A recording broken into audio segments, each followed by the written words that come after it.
Tomorrow, July 7th, Prince Harry is expected to land in Britain, and normally, that would be enough to take over the royal news cycle by itself. The cameras would be waiting, the headlines would be ready, every detail would be inspected before anyone even had time to leave the airport. Who arrived with him? Who did not? Whether Meghan looked tense, whether the children were seen, whether King Charles would finally get a private moment with Archie and Lilibet, whether William would stay silent, or whether someone, somewhere, would leak a sentence that sounded almost like a thaw. That is the story the tabloids know how to tell. But this time, there is another story landing on the same day. Because tomorrow is not only the day Harry returns to British soil, it is also the day a major court ruling is expected in his legal battle against Associated Newspapers, the publisher behind the Daily Mail and the Mail on Sunday. So while one set of cameras may be watching the airport, another part of Britain will be watching the court, and that is what makes this moment different. Harry is not just coming back to the country he left. He is coming back on the same day the legal system may decide whether one of the most powerful tabloid publishers in Britain crossed a line that should never have been crossed. That is not a normal royal visit. That is not just another round of family drama. That is a collision. On one side, there is the personal story, a son returning to the country of his father, a brother coming back to a place where the silence with William still says more than any palace statement, a father trying to bring his own children close to the family they have mostly known from a distance. And on the other side, there is the system Harry says helped make that family distance necessary in the first place, the press, the leaks, the surveillance claims, the private investigators, the old machinery of British tabloid culture where pain becomes content and privacy becomes a target. Tomorrow, those two stories meet. And the uncomfortable question is this: when Harry steps onto British soil, will the country be watching a royal return, or will it be watching the beginning of a tabloid reckoning? Because the timing is almost too perfect. For years, Harry has said that the press did not simply report on his life. He has argued that parts of the press invaded it, distorted it, sold it, and then acted shocked when he finally walked away. To his critics, that has always sounded dramatic. To his supporters, it has always sounded obvious. But courtrooms are different from interviews.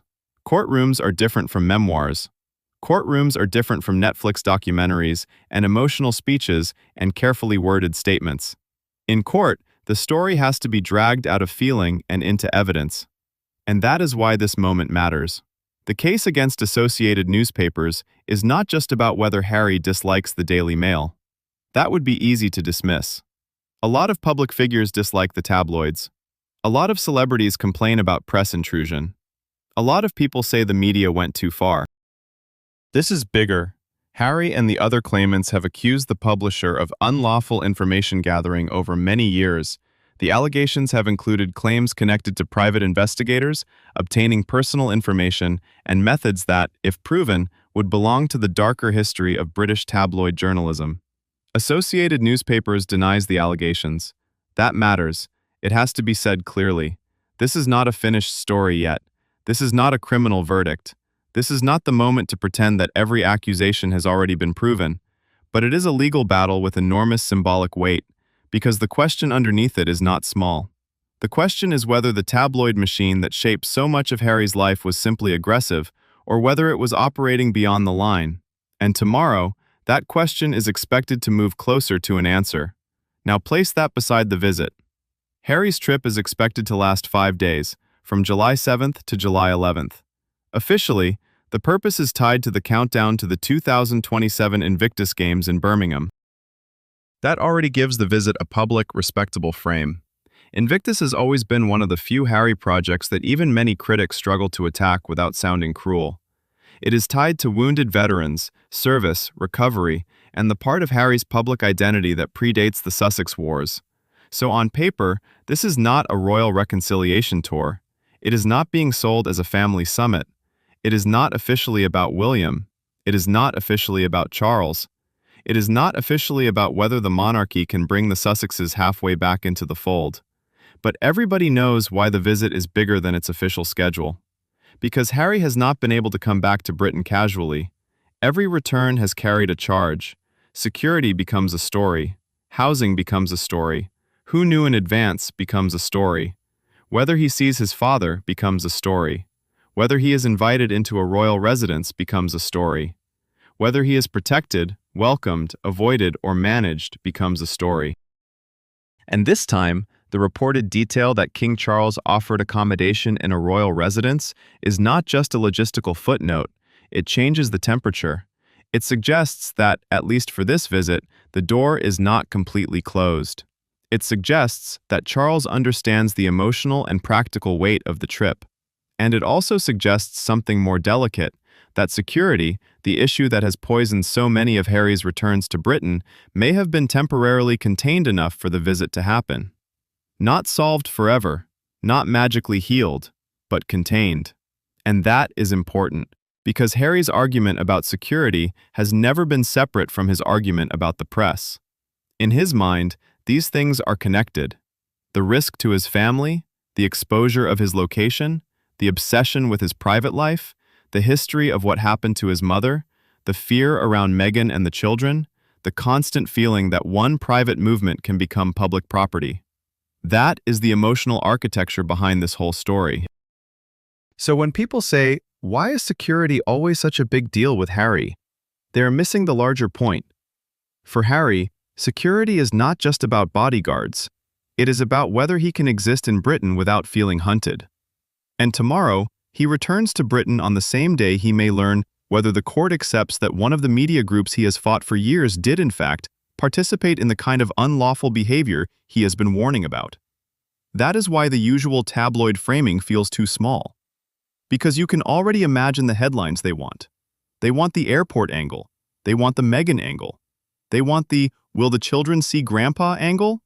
They want the William snub angle. They want the body language analysis.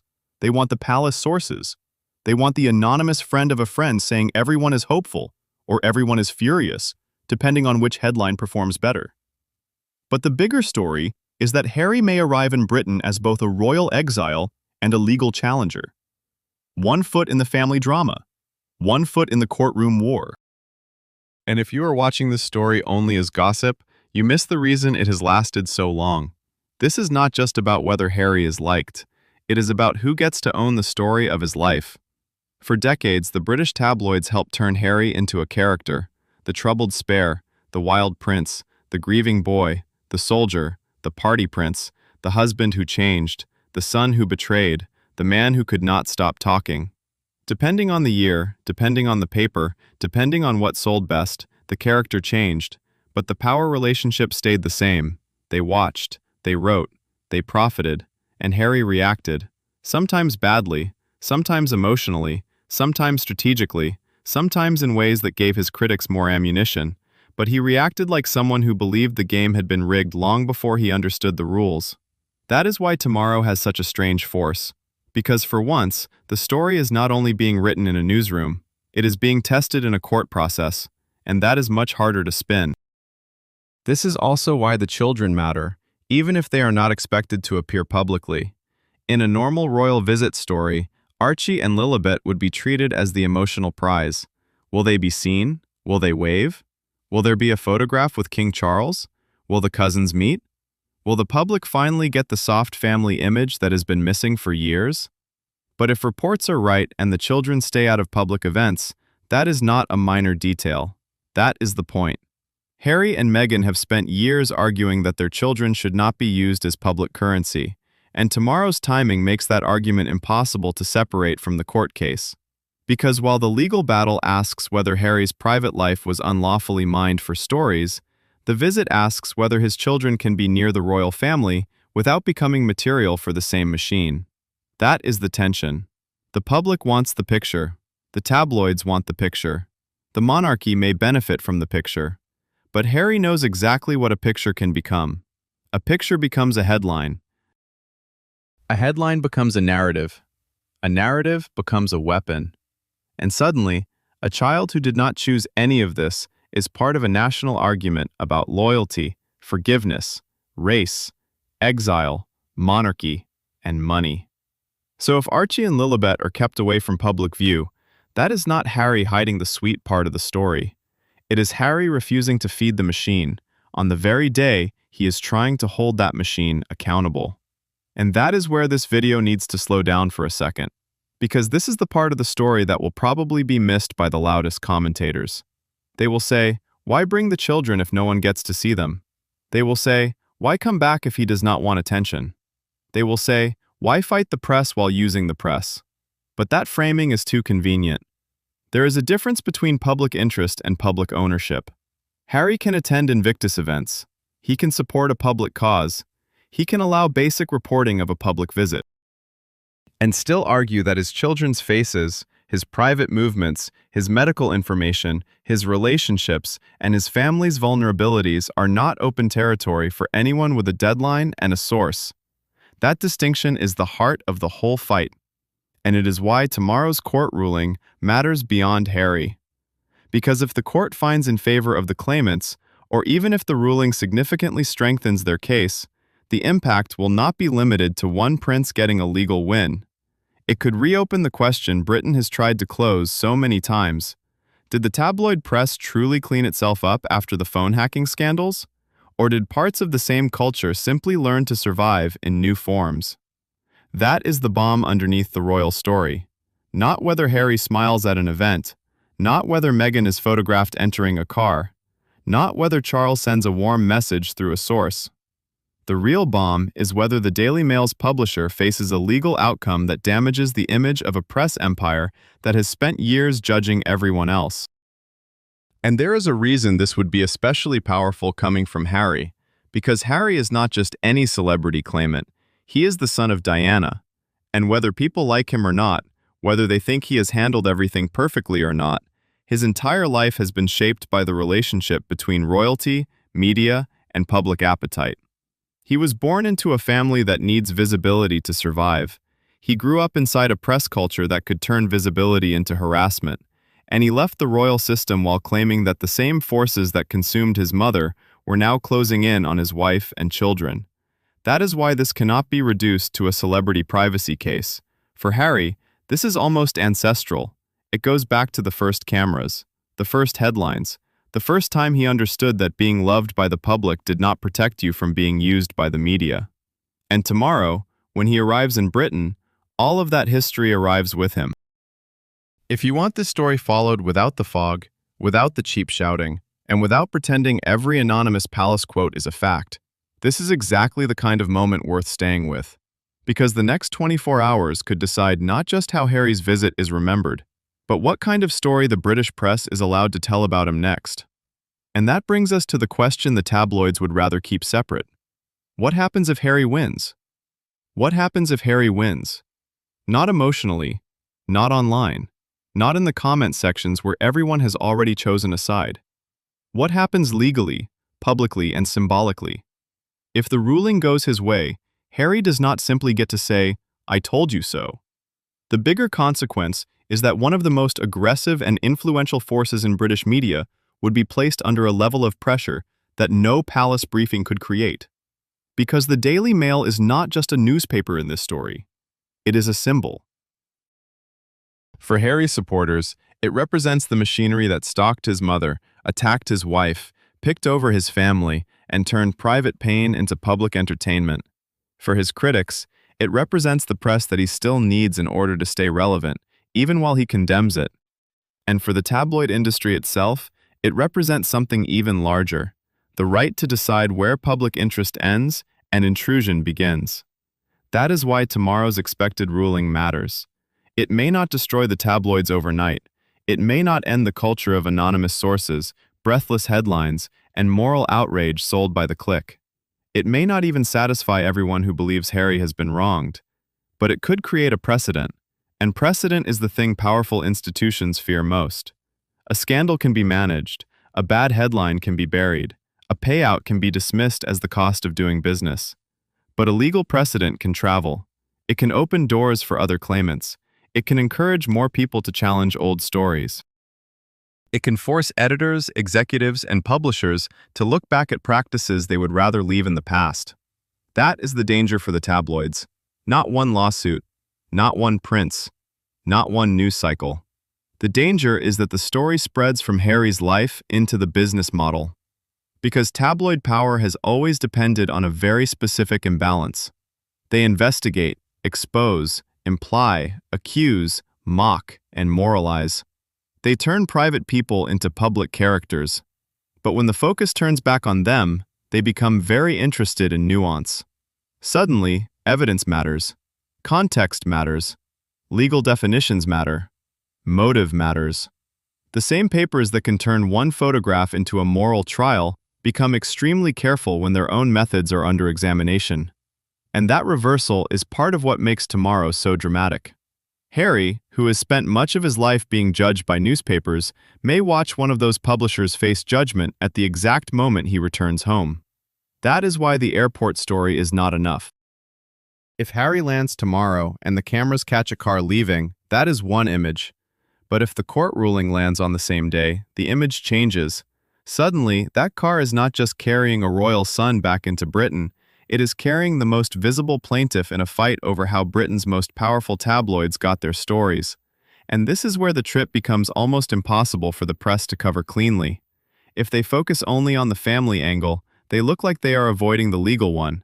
If they focus only on the court case, they miss the emotional gravity of Harry being back in the country. If they attack him too hard while the ruling is pending or fresh, it may look defensive. If they soften the coverage, it may look like fear. That is the trap of the timing. For once, Harry does not have to say the press is part of the story. The calendar says it for him. And that is why this moment feels different from the endless cycle of Sussex coverage we have all seen before. Usually, the story is fragmented. One day it is about Meghan, one day it is about Charles. One day it is about William. One day it is about security. One day it is about a podcast, a book, a speech, a documentary, a charity event, a leaked invitation, a missed wedding, a seating plan, a photograph, a look, a word, a silence. That fragmentation helps the noise continue forever. But tomorrow compresses the whole thing. Family, security, children, press intrusion, court accountability, the monarchy's relationship with Harry, Harry's relationship with Britain. The question of whether he is still protected by the institution he was born into, and whether he can be protected from the media culture that institution has always relied on. All of it arrives in one day. And the most interesting part is that Harry does not fully control either outcome. He can choose to come. He can choose where to appear. He can choose how visible his children are. He can choose whether to speak publicly. He can choose whether to meet certain people, if the invitation is there. But he cannot choose the court's conclusion, and he cannot choose William's reaction. That gives the visit real suspense. Because the emotional version of the story and the legal version of the story are both out of his hands at the same time. If the court ruling is favorable, Harry arrives with momentum. Suddenly, every old claim about paranoia, obsession, and grievance looks different. Suddenly, the argument that he has been exaggerating the tabloid threat becomes harder to make. Suddenly, his insistence on security and privacy for his family may feel less like royal drama and more like a rational response to a proven pattern. But if the ruling disappoints him, the tabloids will not treat it quietly. They will frame it as humiliation. They will say the case collapsed. They will say Harry lost another battle. They will say he came back to Britain expecting vindication and instead faced rejection. Even if the legal reality is more complex, the headline version will be brutal. That is the risk. Harry is walking into a news cycle that could either strengthen his central argument or hand his critics a weapon. And he is doing it in Britain. Not from California, not through a spokesperson, not in a controlled interview, not in a documentary edited after the fact. In Britain, where the palace is close, the press is close, the history is close, and the wounds are close. That is why the emotional tension is so sharp. Because Harry's whole public life since leaving the royal family has been built around one claim, that he had to leave to protect his family, to protect Meghan, to protect his children, to protect his own mental health, to break the cycle that he believes destroyed so much of his mother's life. Many people believe him. Many people do not. But tomorrow forces that argument into a real-world test. Can he return safely? Can his family be present without being consumed? Can Charles offer protection without reopening a royal war? Can the press cover the visit without proving Harry's point? Can the court process validate years of legal effort? Can Harry step back into Britain without being pulled back into the old role written for him? That is the actual story. Not whether he looks happy, not whether Meghan smiles. Not whether someone claims William is open to reconciliation, or not ready, or deeply hurt, or focused on duty. The actual story is whether Harry can exist in Britain as something other than tabloid property. And this is also where Invictus becomes more than a polite excuse for the trip. The Invictus Games have always given Harry a different kind of legitimacy. They connect him to service, to veterans, to recovery, to purpose. In the middle of royal drama, Invictus is the part of the Harry brand that says, "This is not all about me." That matters because his critics often accuse him of turning everything into personal grievance. Invictus complicates that. It gives him a public reason to be in Britain that is not family conflict and not media conflict. It places him in a space where the message is resilience, not resentment. And that is exactly why the timing is so powerful. Harry returns for an event tied to wounded people rebuilding their lives, while waiting for a ruling in a case built around the claim that his own private life was wounded by media intrusion. That parallel is not subtle. One public mission is about recovery, one legal mission is about accountability, and one private mission may be about whether a family can even begin to repair itself. If you are following this before the ruling lands, this is the moment to pay attention to the sequence, not just the headlines, because the order of events tomorrow may shape the way the whole visit is read. A warm family signal before a court win feels like a turning point. A court defeat before a cold palace silence feels like a pile-on. A Charles meeting without William tells one story. A William meeting, even brief, tells another. No visible family contact at all tells a third. And that is why I would not treat tomorrow as a single news day. Treat it as the opening chapter of a 5-day stress test. From July 7th to July 11th, every movement will be interpreted through two questions. Is Harry closer to the royal family than he was before? And is Harry closer to proving that the tabloid system he has fought for years really did cross the line? Those questions will sit over every appearance. When he attends Invictus-related events, people will ask whether he looks relieved or tense. When there is no public sighting of the children, people will ask whether that was protection or strategy. When Charles's name enters the story, people will ask whether this is a father reaching out or a king managing risk. And when William remains absent, as he so often does in Sussex stories, people will ask whether the silence is temporary or permanent.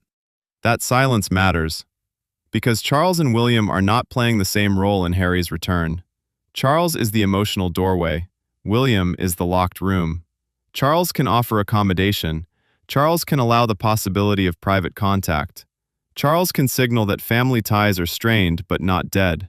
As a father and as king, he can create conditions where a visit becomes possible. But William is different. William represents the future monarchy.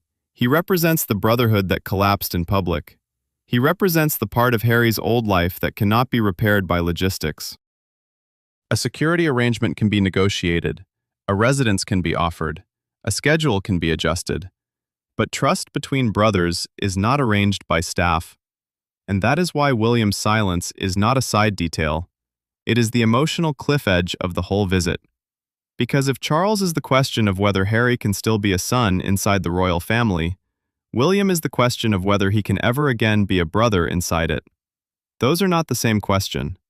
A father can make room because time is short, because age changes the emotional math, because illness and distance can soften certain battles, because a king may also understand what it means to lose contact with a child.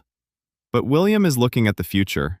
He is not only thinking as a brother, he is thinking as the next king, as a husband, as a father, and as the person who will inherit the institution Harry has criticized most publicly. For William, reconciliation with Harry is not just a private emotional act. It is a constitutional image, a public signal, and a risk. That is why sources can say that reconciliation will take more than simply being in the same country, and it sounds believable. Being in Britain is not the same as being welcomed back. Being near Windsor is not the same as being trusted. Being under the same sky is not the same as being in the same room. And tomorrow, that difference becomes visible. The tabloids will try to turn William's silence into a simple verdict on Harry. They will say William is dignified, or William is furious, or William is protecting Catherine, or William has no interest in drama. Depending on the outlet, the silence will be shaped into whatever story suits the brand. But silence is more complicated than that. Silence can be punishment. Silence can be protection. Silence can be grief. Silence can be strategy. Silence can be a person refusing to perform reconciliation for cameras before he feels it in private. And that is why the absence of a brotherly meeting may be just as important as the presence of any public event. Because Harry's return is not only testing whether Britain can receive him, it is testing whether the royal family can allow any part of him back without feeling that the entire old conflict comes with him. And this is where tomorrow's legal story becomes even sharper. Think about the emotional contradiction. Harry is returning to a family that has often wanted less public drama from him, while waiting for a ruling in a case that exists because he believes private suffering was turned into public product. The royal family wants silence. The tabloid system wants access. Harry wants accountability. Those three forces do not naturally sit together. They pull against each other. The palace tends to survive through restraint. The tabloids survive through exposure. Harry, since leaving, has tried to survive through explanation, and each method irritates the other two. When the palace says nothing, Harry's side often feels abandoned. When Harry explains, the palace often feels attacked. When the tabloids report, everyone claims they are just responding to public interest, even when the coverage clearly keeps the wound open. That triangle is the real engine of the Sussex story, and tomorrow, all three sides are active at once. The palace will be watched for signs, Harry will be watched for emotion, the press will be watched by the court of public opinion, and possibly by the actual court as well. This is why the day matters beyond gossip. It asks whether the old arrangement can still hold. For generations, the royal family and the press have had a tense but mutually useful relationship. The monarchy needs visibility. The press needs royal content.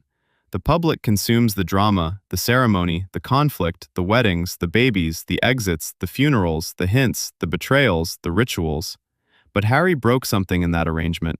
He did not just leave the family, he challenged one of the systems that feeds on it, and that is why the reaction to him has always been so extreme. If Harry had only moved away quietly, he would be a sad royal footnote. If he had only complained in interviews, he would be another celebrity with grievances. If he had only focused on charity, the story might have cooled. But Harry did something more disruptive. He turned his anger into litigation. He moved the conflict from the palace balcony and the television studio into the courtroom. And a courtroom is dangerous because it strips away the emotional theater and asks for records, dates, witnesses, methods, and responsibility. That is the part of tomorrow the tabloids cannot control with a headline. They can influence reaction. They can frame tone. They can choose photographs. They can decide whether Harry looks isolated or defiant, whether Meghan looks supportive or calculating, whether Charles looks generous or cautious. But they cannot rewrite a judgment once it is issued. They can attack it. They can minimize it. They can argue about it, but they cannot make it disappear. And that is why, if the ruling damages associated newspapers, even in a limited way, the symbolic impact will be enormous. Because then Harry does not return as a man merely complaining about the press. He returns as a man whose complaint has survived legal scrutiny. That is a very different story. And if the ruling goes the other way, that is also a different story. Because then Harry returns with the press, ready to declare that his crusade has failed. Either way, the result becomes part of the visit. There is no way to separate them. That is the genius of the timing, even if no one planned it. The calendar has created a narrative structure no publicist could design without it looking too obvious. He lands, the court speaks, the palace reacts or refuses to react. The press covers a story in which the press itself is on trial. And the public decides which version of Harry it believes now. Is he the prince who cannot let go? Or is he the man who kept pushing because he knew something was wrong? Is he using his past to stay relevant? Or is he using his platform to expose a system that harmed more people than just him? Is this visit a family olive branch? Or is it a return to the scene of the fight? That is what makes tomorrow feel like more than a headline. It feels like a hinge. And if you are watching this from the outside, especially from America or anywhere beyond Britain, it may be tempting to see the whole thing as another royal soap opera. The prince comes home, the father may welcome him, the brother may not, the wife is analyzed, the children are shielded, the newspapers shout, everyone chooses a team. But the British context is heavier than that. In Britain, the royal family is not just celebrity culture. It is national identity, class structure, constitutional theater, family mythology, and media economy all fused together. And the tabloids are not just entertainment. They are political actors, cultural enforcers, reputation makers, and reputation breakers. Harry's fight sits right at that intersection. That is why people react to him as if he is not merely a person, but a threat to whatever version of Britain they are trying to defend. To some, he threatens tradition. To others, he threatens hypocrisy. To some, he is proof that privilege can still produce pain. To others, he is proof that privilege can mistake discomfort for oppression. And that divide will not be solved tomorrow. But tomorrow may change the evidence people use in the argument. That is why the ruling matters. That is why the visit matters. And that is why the children being kept out of public view matters. Because at the center of all this noise is a very simple question. Who has the right to draw a boundary? Can Harry draw one around his family? Can Charles draw one around the monarchy? Can William draw one around his trust? Can the press draw one around its methods and call everything behind it journalism? Tomorrow, those boundaries are tested. And the most revealing thing may not be what Harry says. It may be what everyone else does when he refuses to give them the image they want. If there are no public pictures of Archie and Lilibet, watch how that absence is covered. If there is no William meeting, watch whether silence is treated as dignity or cruelty. If Charles offers warmth, watch whether it is described as fatherly love or royal management.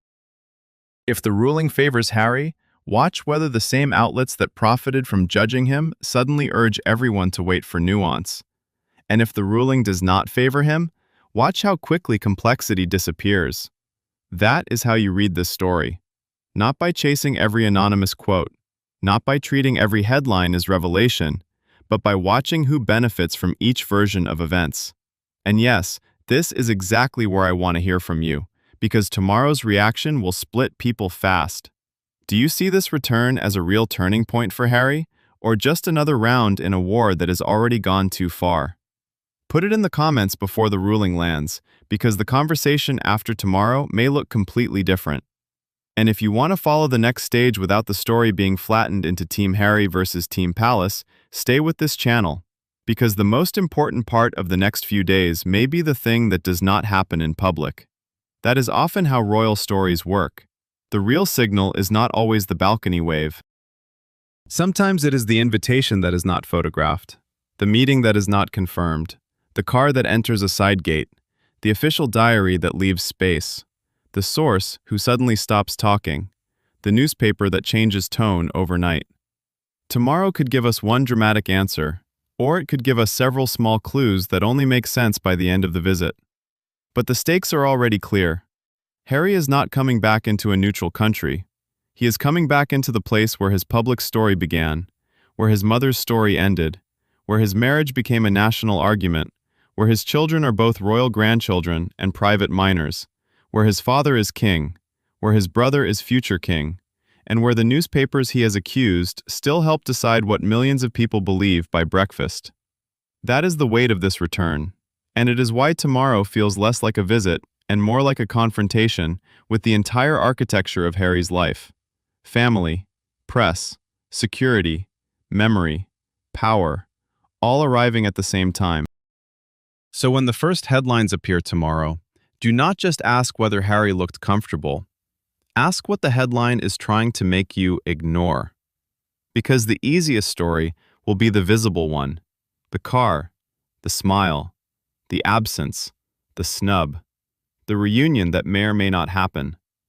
The harder story is the one underneath. A prince returning home on the day a court may decide whether one of the newspapers that helped shape his life has to answer for how it gathered information. That is why this moment matters. Not because Harry is always right, not because the tabloids are always wrong, not because every family wound can be solved by one visit, but because tomorrow brings together two futures that were never supposed to meet on the same day. The future of Harry's relationship with his family, and the future of Harry's war with the press. One will play out in private rooms, guarded residences, careful schedules, and conversations we may never hear. The other will play out through legal language, court reporting, denials, findings, and headlines that cannot avoid the irony of covering their own industry under pressure. And somewhere between those two futures is the real Harry story.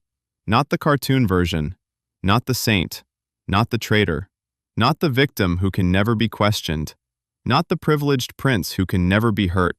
The real story is messier. A man born into visibility, damaged by it, addicted to fighting it, and still dependent on it to be heard. A family that wants peace but fears exposure. A press culture that claims to defend the public's right to know, while often refusing to explain the cost of knowing. And a public that says it wants privacy respected, until the next royal photograph is missing. That is the uncomfortable mirror in tomorrow's story.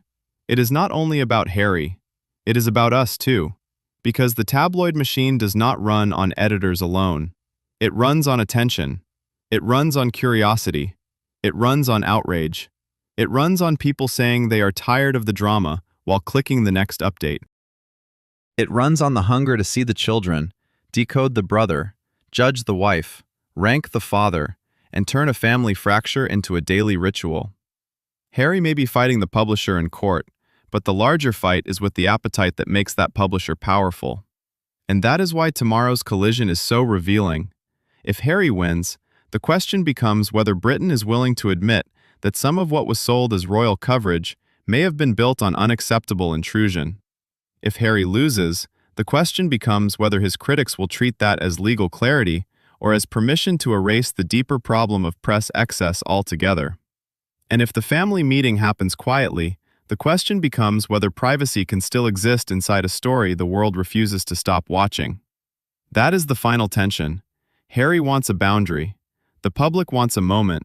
The press wants a story. The palace wants control. And tomorrow, all four collide. So remember the date, July 7th, not just because Harry lands, not just because a court ruling is expected, but because, for one rare day, the personal and the systemic stop pretending they are separate. The son comes home, the case comes due, and the newspapers that spent years watching him may have to spend tomorrow watching the court watch them. That is the story, and whatever happens next, the old version of this narrative may not survive the landing.